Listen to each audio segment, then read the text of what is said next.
ഓ ഉണർന്നു. Hello hello hello. അല്ലാതെ ഗണപതിയുടെ ഫോണിൽ ബ്രഹ്മാവിനെ കിട്ടുമോ? ഗണപതിയാണ്. അപ്പൊ സ്ഥലത്തില്ല, മംഗലാപുരത്താണ്.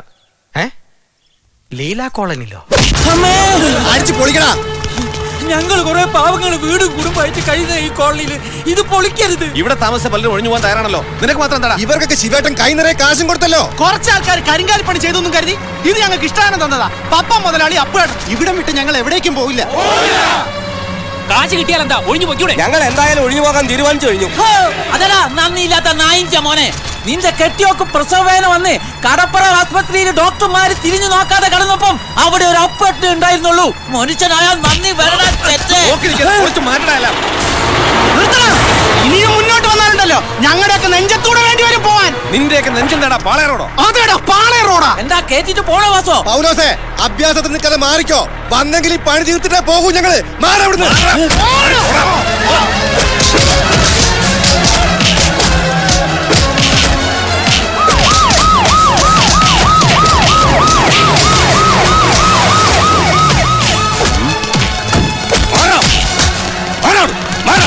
ആർക്കാരാ കോളനിയിൽ നിന്ന് ഒഴിഞ്ഞു പോയിക്കൂടാത്തത്?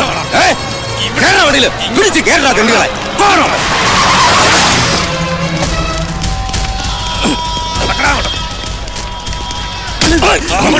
പോലീസിനെയും വിട്ട് തല്ലിച്ചതച്ചുകൊണ്ടും പേടിപ്പിച്ചുകൊണ്ടും ഞങ്ങളോട് ഒഴിഞ്ഞു പോകുമെന്ന് വിചാരിക്കണ്ട.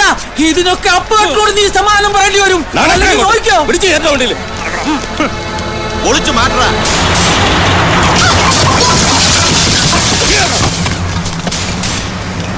Sir, commissioner. Sir sir okay sir. നിർത്ത്. ഉണ്ട ചോറിന് നന്ദിയില്ലാത്തവ ഞാനൊന്ന് പറയില്ലേ സാറേ. എന്താണോ? കമ്മീഷണറുടെ കോള വന്നത്. കോളനി വിളിക്കൽ നിർത്തിവെക്കാനോ? അതെ, സാറിനോട് കമ്മീഷണറെ ഒന്ന് കാണണമെന്ന് പറഞ്ഞു.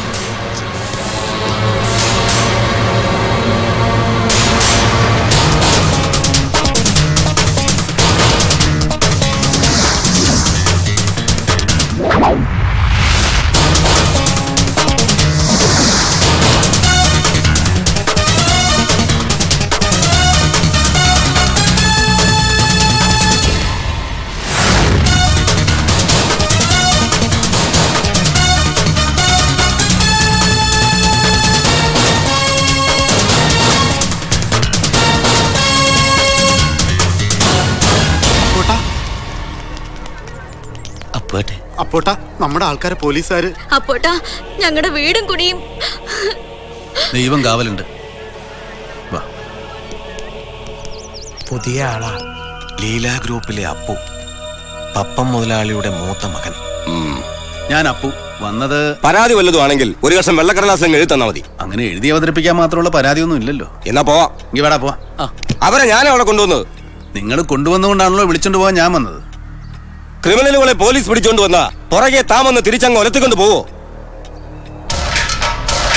രാജശേഖരൻ പുതിയ ആളാണല്ലേ? ഈ കോഴിക്കോട് പാളയം പച്ചക്കറി മാർക്കറ്റിൽ പോട്ടറായിട്ട് ജീവിതം തുടങ്ങിയവനായി.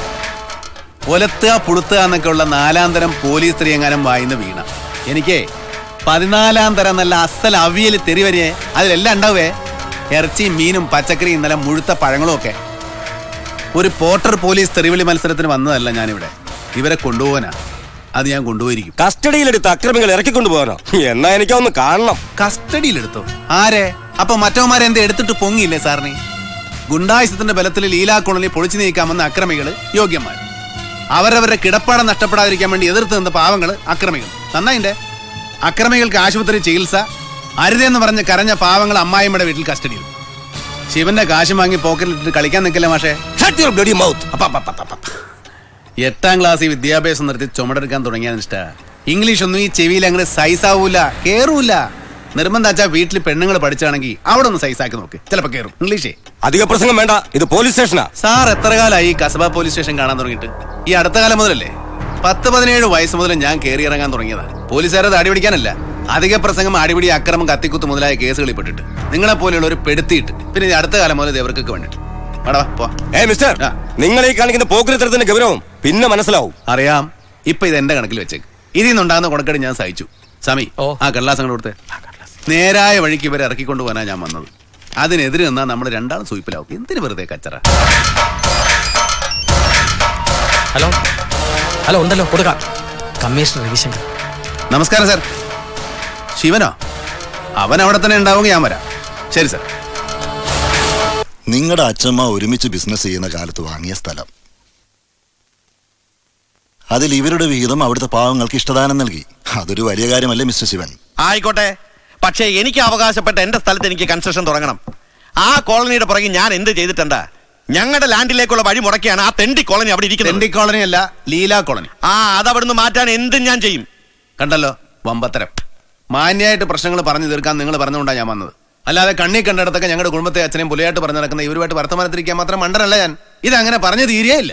പിന്നെ എങ്ങനെ തീർക്കാനാ ഉദ്ദേശം? ശിവൻ എങ്ങനെ തീർക്കണം? അങ്ങനെ തീർക്കാം, പറഞ്ഞു തീർക്കാം, തല്ലി തീർക്കാം, പൊളിച്ചു തീർക്കാം. ഇനി ഒന്നായിട്ട് അങ്ങനെയാണ് തീർക്കണമെങ്കിൽ അങ്ങനെയും ചെയ്യാം. ഞാൻ എല്ലാത്തിനും റെഡി. പൊളിച്ചു തന്നെ തീർക്കാം. കാശ് കൊടുത്താൽ ഒഴിഞ്ഞു പോകാൻ കോളനിക്കാർ തയ്യാറായാൽ പിന്നെ അത് പൊളിക്കാൻ എനിക്ക് ആരുടെയും സമ്മതം വേണ്ടല്ലോ. വിവരക്കേടാണ് ശിവ. കാശെന്ന് കേൾക്കുമ്പോ കണ്ണു മഞ്ഞളിക്കുന്നതും വാല ചുരുട്ടുന്നതും നിങ്ങളെ പോലുള്ള പണക്കാരാ. കാശിനേക്കാൾ ആത്മാഭിമാനത്തിന് വില കൽപ്പിക്കുന്നവരാ കാടിയാണെങ്കിലും മൂടിക്കുടിക്കുന്ന പാവപ്പെട്ടവർ.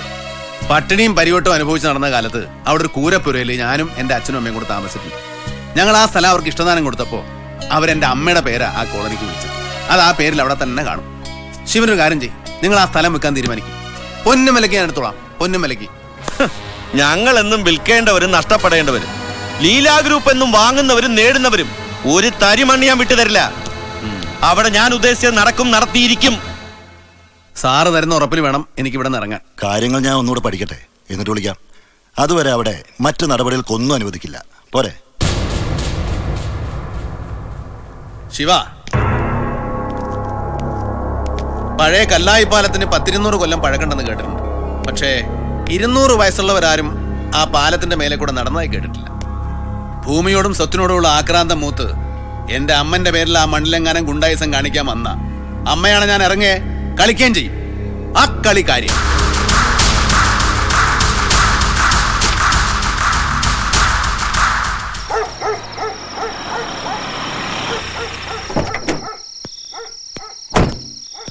എല്ലാരും ഉറങ്ങിയോ? ഇല്ല. എന്റെ അമ്മേ, നീ ആ പെട്ടിക്ക് നിർത്തിച്ചേ.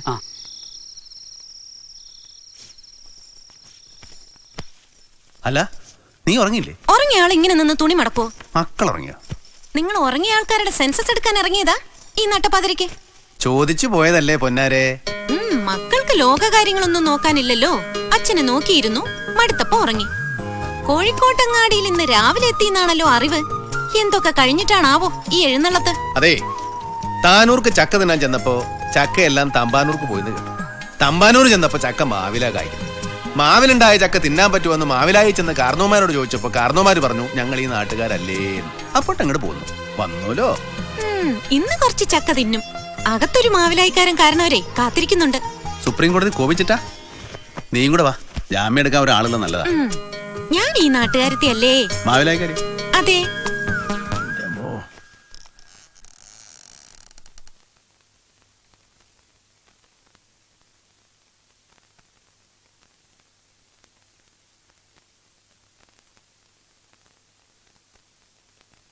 നിക്ക. കണ്ണടച്ച് കിടക്കുന്നതാ സന്തോഷം. കണ്ണിൽ പെടാതെ പോകാലോ അല്ലേ? അപ്പൊ കണ്ണടയുന്നതാ ഇഷ്ടം. അതെ, ടൗണിൽ വന്ന് ഇറങ്ങിയപ്പോ ഒരു 100 കൂട്ടം പ്രശ്നങ്ങൾ. പൂരത്തിനൊടുവിലാ വെടിക്കെട്ട്. അതൊരു ചടങ്ങ. കാര്യമുള്ള കാര്യമൊന്നുമല്ല, ഒരു രസത്തിന് എന്ന പോലെ ഉള്ളൂ അച്ഛൻ. എല്ലാം കഴിഞ്ഞിട്ട് ഒടുവില് രസത്തിനൊരു കാണല്. അല്ലടോ? അച്ഛനൊന്ന് എണീറ്റിരിക്കണം. എന്തിനാ? എന്റെ നടുമോന്ത് നോക്കി 2 പൊട്ടിക്കാൻ.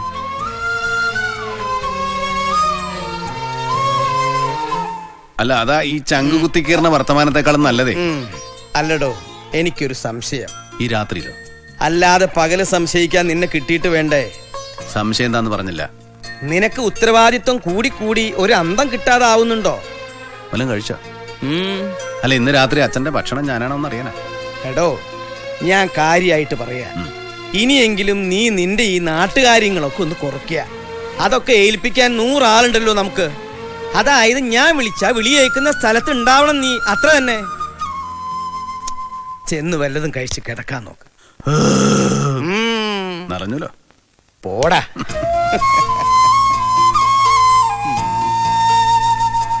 ഇന്ന് എന്താണാവോ എം ഡിയുടെ മൂഡ്? കടിയും കൊരയുമാണോ അതോ കളിയും ചിരിയുമാണോ ദൈവത്തിനറിയാം. 5-6 ദിവസം ഔട്ട് ഓഫ് സ്റ്റേഷൻ ആയിരുന്നതിന്റെ ക്രോസ് വിസ്താരം ഉറപ്പാ. എന്തൊക്കെ കുഴപ്പങ്ങളാ ഉണ്ടാക്കി വെച്ചിരിക്കുന്നൊന്ന് പരിശോധിക്കുന്ന എല്ലാവർക്കും നല്ലതാ. എനിക്ക് വടി വിഴുങ്ങിയ പോലെ നിൽക്കാതെ എന്തെങ്കിലും ജോലി പോയി ചെയ്യണ്ട മാഷേ. പോ. ആരാ ഇയാള്?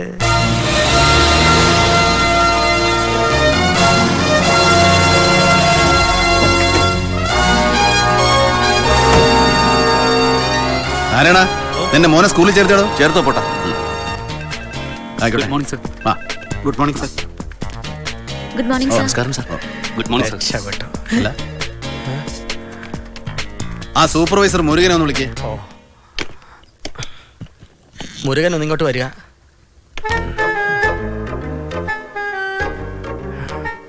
എന്താ ഇങ്ങനെ സൂക്ഷിച്ചു നോക്കുന്ന? നോക്കാൻ പാടില്ല. അല്ല, രാവിലെ അച്ഛന്റെ വക ഒരു നോട്ടം കഴിഞ്ഞതാ. കുറച്ചു ദിവസമായില്ലേ കണ്ടിട്ട്, മെലിഞ്ഞു പോയി നോക്കിയതാ. അത്രേ ഉള്ളൂ. അത്ര മാത്രമേ ഉള്ളൂ. ആ, എങ്ങനെയുണ്ട് ബസ് സർവീസ് ഒക്കെ? നടക്കുന്നു. ആ, നമ്മുടെ ബസ്സൊക്കെ നടക്കണോ, ഓടുന്നില്ലേ? ഉണ്ട്. ഇല്ല. ഈ ഒരാഴ്ചന്റെ ഇടയിൽ എത്ര ട്രിപ്പുകളാ മുടങ്ങിയത്? പാലക്കാട്, വയനാട്, നിലമ്പൂർ ഒന്നും ഓടിയിട്ടില്ല. വണ്ടികൾ ഏറെയും കട്ടപ്പുറത്താ. ഇല്ലേ മുരുക? അത് സ്പെയർ പാർട്സ് എത്താൻ വൈകിയതിനെ കൊണ്ട്. കാരണങ്ങൾ ഉണ്ടാവും. സാമി അറിഞ്ഞിരുന്നില്ലേ? ഇല്ല. എന്നാ മംഗലാപുരത്തിരുന്ന ഞാൻ അറിഞ്ഞു. മുരുക, ഇത് എന്റെ അമ്മയ്ക്ക് പറയിപ്പിക്കുന്ന അനാസ്ഥയാ. മനസ്സിലായോ? അത് എന്ത് കുതേ? കളക്ഷൻ ഉണ്ടാക്കല് മാത്രമല്ല ബസ് സർവീസ്. എന്താ സ്വാമി സർവീസിന്റെ മലയാളം? സേവനം. ആ, എന്നാ അങ്ങനെ ഒന്നുകൂടെ ഉണ്ടേ. മറ്റു വാഹനങ്ങളില്ലാത്ത വയനാട്, നിലമ്പൂർ ഭാഗത്ത് ഉള്ളോട്ടൊക്കെ സാധ മനുഷ്യന്മാര് ലീല ബസ് കാത്തു നിൽക്കും. ലീല വരാത്തോണ്ട് പണി മുടങ്ങി, ലീല വരാത്തോണ്ട് ആശുപത്രി പോയില്ല, ലീല വരാത്ത ചതിയായി പോയി എന്നൊക്കെ പാവങ്ങൾ പറയും. ഈ ലീല ലീല എന്ന് പറയുന്നത് എന്റെ അമ്മന്റെ പേരാണല്ലോ, ആണോ? ആ, അപ്പൊ ചുരുക്കത്തില് നാട്ടുകാരെ കൊണ്ട് എന്റെ അമ്മയ്ക്ക് പറയിപ്പിക്കില്ല നിങ്ങൾ ഈ ചെയ്യുന്നത്. ഞാനങ്ങോട്ട് വർക്ക്ഷോപ്പിലേക്ക് വരണ്ട്. മുരുകൻ ചെല്ല്. സാമേ. ഓ, സാമിയുടെ പേര് ഗണപതി എന്നല്ലേ? അച്ഛനും അമ്മയും ചെറുപ്പത്തിൽ അങ്ങനെയാ വിളിച്ചത്. എന്തേ മാറ്റണോ? അല്ല, മുരുകനോട് പോകാൻ പറഞ്ഞപ്പോ ഗണപതി പോകുന്നത് കണ്ടു, അതുകൊണ്ട് ചോദിച്ചാ. ഗണപതിയും മുരുകനും സഹോദര ദൈവങ്ങളാണല്ലോ, അതുകൊണ്ട് അറിയാതെ പോയി. ഇനിയിപ്പോ അറിഞ്ഞോണ്ട് പോയാ മതി.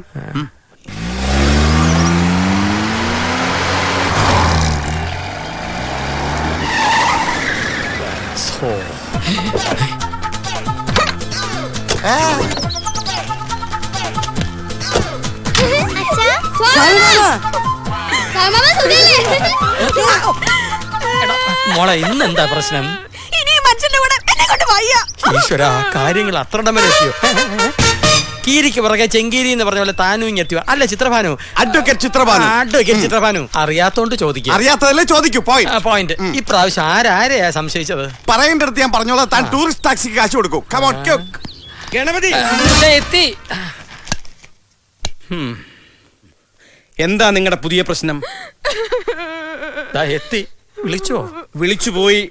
ഇവരുടെ കാര്യത്തിൽ ദൈവത്തിന് വിളിക്കുന്നതിനേക്കാളും നല്ലത് തന്നെ വിളിക്കുന്നതാണല്ലോ. അതെന്താ അത്? ഈ ചിത്രഭാനുവിന് ഇത്തിരി ബുദ്ധി നൽകാൻ വിഘ്നേശ്വരന് മനസ്സുകൊണ്ടൊരു തേങ്ങ അടിച്ചതാ. നടക്കാത്ത കാര്യത്തിന് വെറുതെ ഇങ്ങനെ ഉടച്ചു തീർക്കണോ തേങ്ങ? എന്റെ മക്കളും ഞാനും. നിന്നെ നിന്റെ മക്കളെ കണ്ട് എനിക്ക് അറിഞ്ഞൂടെ? ഒന്നിക്കറിയാ അല്ലെ പറയാ? എന്നെ സംശയ, തിരിഞ്ഞാലും മറിഞ്ഞാലും സംശയ. ഏട്ടനറിയോ, വീട്ടില് പാലും കൊണ്ടൊരാൾക്ക് വന്നൂടാ, പച്ചക്കറി കൊണ്ടൊരാൾക്ക് വന്നൂടാ, പത്രവും കൊണ്ടൊരാൾക്ക് വന്നൂടാ. എന്നെ സംശയിച്ച് വീട്ടിലിരിക്കാം, ഒരു പണിക്കും പോവില്ല. ഇവളെങ്ങനെ സംശയിക്കുന്നു എനിക്ക് സംശയമില്ലാതില്ല. പക്ഷെ കാര്യം അതല്ല. ഒന്നിങ്ങോട്ട് മാറാമോ? സോറി. പട്ടാപ്പകല് പിടിച്ചു പറയും കൊലയും നടക്കുന്ന കാല. വിവിധ രൂപത്തിലും ഭാവത്തിലും സെയിൽസ്മാൻമാരായിട്ടും മറ്റു വേഷങ്ങളും വീട്ടിൽ വരുന്നവരെ ഉത്തരവാദിത്തമുള്ള ഒരു ഗ്രഹനാഥൻ എന്ന നിലയ്ക്ക് അതാരാ വന്നതെന്ന് ചോദിച്ചു പോയി. ഉടനെ അവള് ധരിച്ച് അവളെ സംശയിച്ചിട്ടാണെന്ന്. പിന്നെ മക്കളെ കൂട്ടി കാറോടുത്ത് ഒറ്റ പോക്കാ. അപ്പൂപ്പ ഇന്നിവിടെ വെച്ച് പിരിയുന്ന അവിടെ വെച്ച് അച്ഛനും അമ്മയും വാക്ക് പറഞ്ഞത്. എന്നിട്ട് പിരിഞ്ഞു അപ്പൂപ്പ? പിരിച്ചില്ല, ഒന്ന് ഒടിക്കാൻ തീരുമാനിച്ചു ഞാൻ. എന്നാ പെട്ടെന്ന് ഒടിക്കുന്നു. ഇവൻ വീട്ടിലും അങ്ങനെയാ, തമാശക്കാരനാ എന്നെ പോലെ. പെങ്ങളെ, ഏതെങ്കിലും ഒരു മുറിയുടെ ചാവി ഒന്ന് തരുമോ? ഏതെങ്കിലും ഒരു മുറിയുടെ ചാവിയോ? എന്താ ഹോട്ടലാ? അളിയനും രാധയ്ക്കവിടെ തന്നെ ഈ വീട്ടിലൊരു മുറിയില്ലേ? വിവാഹമോചനത്തിന്റെ വക്കീലെത്തി നിൽക്കുന്ന ഭർത്താവിന് ഭാര്യ വീട്ടിൽ എവിടെയാണ് അറിയാൻ മുറി? എങ്കിലും ഒരു മുറി മാത്രം തുറക്കാതെ വെക്കാം ഞാൻ അതികൂടം എന്നുടെ ആരാമത്തിൽ എന്ന ബാബുരാജ് ഈണം നൽകിയ ഒരു പാട്ടില്ലേ, അത് പിരിയുന്നതിന് മുമ്പ് ഭാര്യയെ ഞാൻ പാടി കേൾപ്പിക്കും. ജീവിച്ചിരിപ്പുണ്ടെങ്കിൽ സാമിക്കും കേൾക്കാം. എനിക്ക് വിശന്നിട്ട് പാടില്ല. അളിയനോ ഇങ്ങനെ ഒരുത്തൻ, നിനക്കെങ്കിലും ഒരു പൊടിക്കൊന്ന് വിട്ടുകൊടുത്തൂടെ? തന്തയും തള്ള ഇങ്ങനെ സംശയിച്ചും തമ്മിത്തല്ലിയും കഴിയണ വീട്ടിൽ വളരുന്ന കുട്ടികളെ ചീത്താവൻ എളുപ്പാ. അത് മറക്കണ്ട കൊഴുത്. അവൻ പറഞ്ഞത് കേട്ടില്ലേ? ചെല്ലേ നിക്ക്. എന്നും താൻ എനിക്ക് നല്ലതേ ചെയ്തിട്ടുള്ളൂ. പക്ഷേ ഈ ഒരൊറ്റ കാര്യത്തിൽ തന്റെ കണക്ക് തെറ്റി. അഡ്വക്കേറ്റ് കുഞ്ഞികൃഷ്ണമേനോന്റെ അനന്തരവനാണ്, ആനയാണ്, ചേനയാണ് എന്നൊക്കെ പറഞ്ഞ് താൻ ഒരുത്തം കാരണമല്ലടോ എന്റെ മോളെ ഞാൻ ആ വിട്ടിക്ക് കെട്ടിച്ചു കൊടുത്തു. ചക്കയാവുമ്പോ ചൂഴ്ന്നു നോക്കാം, പക്കിയിലാവുമ്പോഴോ? ആ അതൊരു പോയിന്റാ. എന്താ ഇങ്ങനെ സൂക്ഷിച്ചു നോക്കുന്നത്? അല്ല, എല്ലാം കഴിഞ്ഞിട്ട് എന്റെ പുറകീന്ന് ആക്കിയൊരു ഇളി ഉണ്ടല്ലോ, അതുണ്ടോന്ന് നോക്കിയതാ.